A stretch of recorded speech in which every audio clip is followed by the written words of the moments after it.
પાણીનો વેડફાટ એટલે પાણીની જોડે જોડે રોડ રસ્તાનો બી આના કારણે વેડફાટ થવાનો.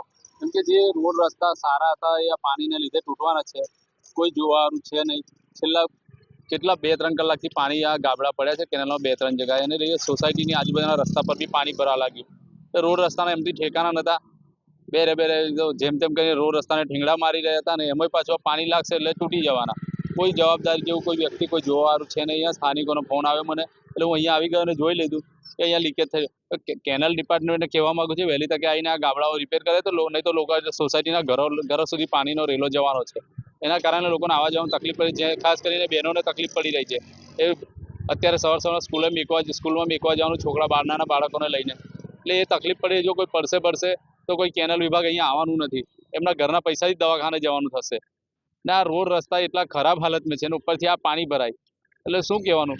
કોર્પોરેશનને તો કંઈ પડેલી જ નથી, અને ઉપરથી આ નવું એક કેનાલ ડિપાર્ટમેન્ટના ગાબડા, એટલે રોડ રસ્તા પર પાણી ભરાઈ ગયું. સ્થાનિક નેતાગીરીમાં કશું છે દમ છે નહીં. અમારે ત્યાં વોર્ડ નંબર 12ની હાલત ખરાબ છે. આખા રોડ પર આખા વિસ્તારમાં જ્યાં ત્યાં ખાડા ખોદેલા છે, અને એના હવે આ નવા ખાડા પડશે.